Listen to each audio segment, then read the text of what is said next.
We have coming in now Dave Crabill, who's the president of the Industrial Hemp Association of Michigan, and it's just like it sounds. Um, they all those 20,000 products that folks can do with hemp, just a whole slug of them, and the stuff that they've been doing for what thousands of years with hemp is now legal for the 2018 Farm Bill made it legal nationwide versus marijuana, which still is a Schedule One, even though 19 states have opted in, but I'm sure that'll change at some point. So let's talk a little bit about what differentiates hemp from cannabis, Dave. Yeah, it's all the same plant. It's just different genetics. So industrial hemp is cannabis sativa with less than 0.3% delta 9 THC. Yeah, I normally don't throw out that delta 9 because that's we we have these guys are one of the things in an emerging industry is you have a lot of innovation, and so we've seen a lot of innovation in the cannabinoid space. What I'm really excited about is things like this hempwood behind me. What we can do with this fiber crop, and I love to eat. I don't know if you know that about me, Mike, but I really like food, and hemp grain is a superfood. So I'm excited about those, and they're going to be rotational commodity crops for our farmers eventually. We just need to get things. We need to get things out of our way. There's a lot of, understandably, there's a lot of regulation on the cannabinoid side, but it's not differentiated at all for the fiber or the grain side, which is non-intoxicating. It has thousands of uses, and we're excited to make that happen. So do we have any idea at this point how many people, how many acres of hemp are under cultivation in Michigan? How many people are growing it? That kind of thing. Has any of that research been done like it is for a lot of other crops? Yeah, for industrial hemp, I grew an acre in 2019 along with just about everybody else. There were about 700 growers in 2019. 2020 took a big hit. This year we have less than 50 growers here in the state of Michigan. There was only about 50,000 acres in the U.S. last year. We're going to get to the point, but we have to get past some major hurdles, but we're going to get to the point we're going to have tens of thousands of acres of fiber and grain grown here in Michigan. But we need the processing set up. We need those, that capital investment. And, understandably, people are reluctant to invest capital in this very murky, heavily regulated market, emerging market right now. Yet I get calls, from and emails from organizations, large businesses that would take on large amounts of fiber, but they just want the fiber, right? They don't want to hear my story about, well, yeah, I can grow it, I can have it to you a year ago in September. That's not what they want to hear. So it's kind of the chicken and the egg right now. So how is the fiber processed into something usable? Is it carded like cotton or something, or how does that work? Yeah, it's an interesting process, and we just played with some hemp herd last Saturday. We had a hempcrete demonstration down in Whitmore Lake at Grow Green. Shout out to Grow Green for letting us use their facility. So thank you very much. And that hemp herd or that hemp fiber crop, it'll grow 16 to 20 feet tall, and you're growing about 40,000 acres or 40,000 plants per acre. It's about a 7-inch spacing on a plant, where if you're growing for CBD or marijuana, you're looking at 5 to 6 foot spacing for the plants because they're like big Christmas trees. These fiber plants are just densely populated. It's mostly about that stalk. There's not a lot of flower to the whole thing.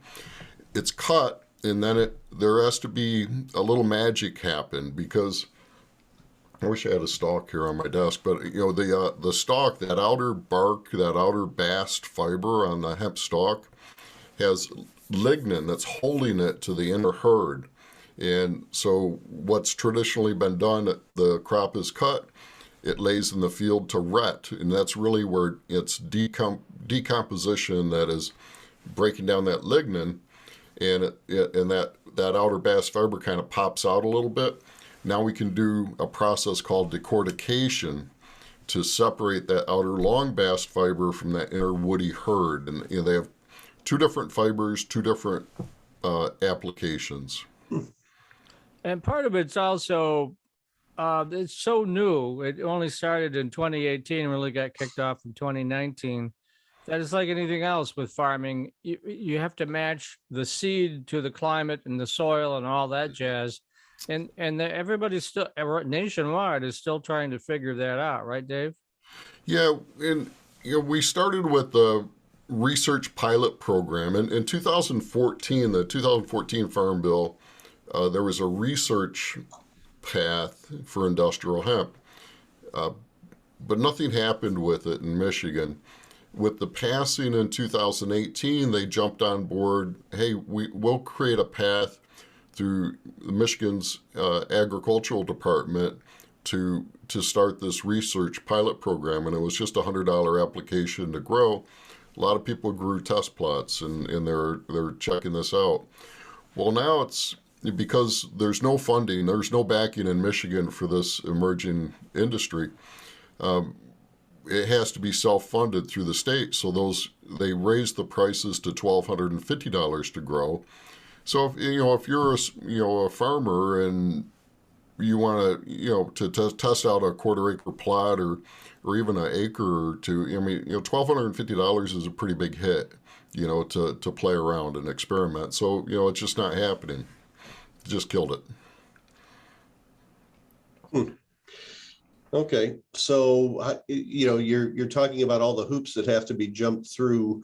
What are the two or three most significant things, say, that the state legislature or the Farm Bureau or someone like that could do to boost this industry in Michigan? Well, a lot of it's driven by the USDA and those USDA rules. So one of the things they're looking at is raising that THC limit.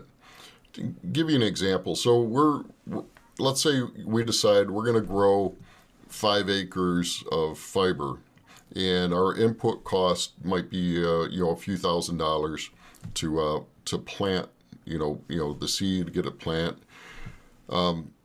There's a lot of you normally can manage your risk when growing a commodity crop, but we haven't had crop insurance available to us. And here's the big and. If something were to happen in that fiber crop, which we're not going to ingest fiber, right? Mike likes when I bring this up. Contrary to my bank's belief, people do not consume fiber. This is a Frisbee, we don't need to know how much THC is in a Frisbee. Same thing with the fiber crop. If that goes over 0.3%, we have to burn it. It has to be destroyed. It has to be ground in, tilled in. There's very few remediation options, paths. There's a lot of risk currently in growing.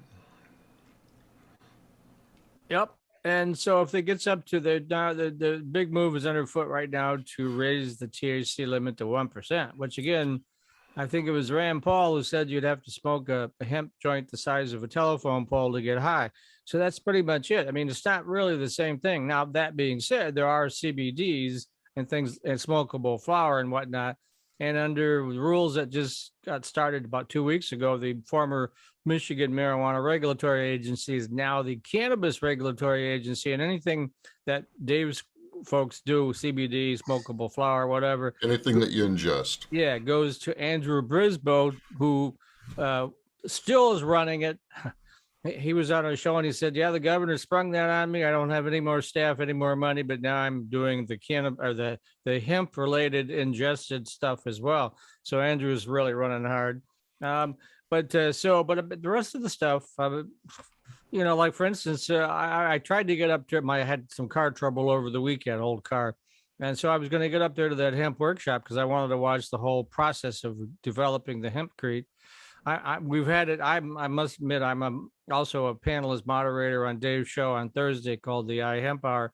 So the last 2 years I've been educated on hemp. I didn't really know much about it, and I'm certainly not a farmer, but I've learned a lot about it, and I have a pretty good understanding. But there's just so many things, wonderful things you can do with hemp, and it's just like he says, there's just all these federal bureaucrats are just in the way right now, and a lot of it is education. They don't really differentiate between marijuana and cannabis, or hemp and cannabis, however you want to explain it. And so that's part of the big process right now, is to explain to them there's so many positive uses, and they're quite separate, but it's going to take a while, right, Dave? Yeah, well, and I talked to associates in Canada, and it doesn't cost. It's like, well, how much does it cost in Canada to grow? Nothing. You just fill out some paperwork. It's like, hey, I'm growing some hemp fiber. I'm growing some hemp grain.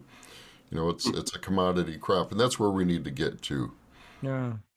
Let me also throw in, we've got a couple minutes left here. One of the things that Dave is doing here, I wanted to get him on the show on May 20th and 21st, and at the Lansing Center, he's having his big Midwest iHemp and Cannabis Expo. First time both of the sides of the industry will be together at the same expo, and it's mostly a business to business conference. So again, like we talked about with the Dan Keelan's segment, all those folks that provide all these different services for farmers, because cannabis and hemp are still, you're a farmer. And so they'll be there. And so it'll be a chance for the two industries to work together. Right, Dave? Yeah, we're super excited. We partnered with the Michigan chapter of Americans for Safe Access, and one of my goals anyhow, for this expo was to have less speakers, because we had 52 last time. Well, we have 70, and but it's a ton of content, and we'll multiple breakout rooms. I'm working on the program right now, so if you need an ad, let me know. We'll get your ad in there, and it's exciting. I try not to be negative, because this industry is really frustrating, but it's also a great opportunity, right? When in business, you want to go after those things that other people don't want to do. That's where you're going to make the most money, right? And there's a lot of risk here in cannabis, but there's a lot of opportunity. So things like using hemp fiber to make frisbees or disc golf discs. That's one path. There's all these health products that you can make from it. There's superfoods. Blaine's working on biofuel, with hemp seed oil. So there's a lot of opportunity here. So it's going to be an exciting ride in the next few years as we see this industry unfold. Yeah, and behind Dave is hemp wood. It's looks like wood, but it's made out of hemp, and so that's just another one of the building products that can be used for that. So let's, and I also should mention that the Michigan Marijuana Report's working with the iHemp Expo folks. And if you want to share that, why don't you share it? We're giving $151 off an exhibitor booth at the trade show. So the exhibitor booths runs $1,050 right now. If you join as an iHemp member, iHemp Michigan member, you save another $150. So you can save $351 off a exhibitor booth using the coupon code MMR. Michigan Marijuana Report. And again, that website is MidwestIHempExpo.com. Right. And again, if you're the lawyer, the accountant, whatever, you're going to have both the cannabis and the hemp crowd there, and there's still businesses, and they still need those kinds of services. So yeah, and we're opening up the exhibit hall to the public on Saturday, so we expect a really good turnout.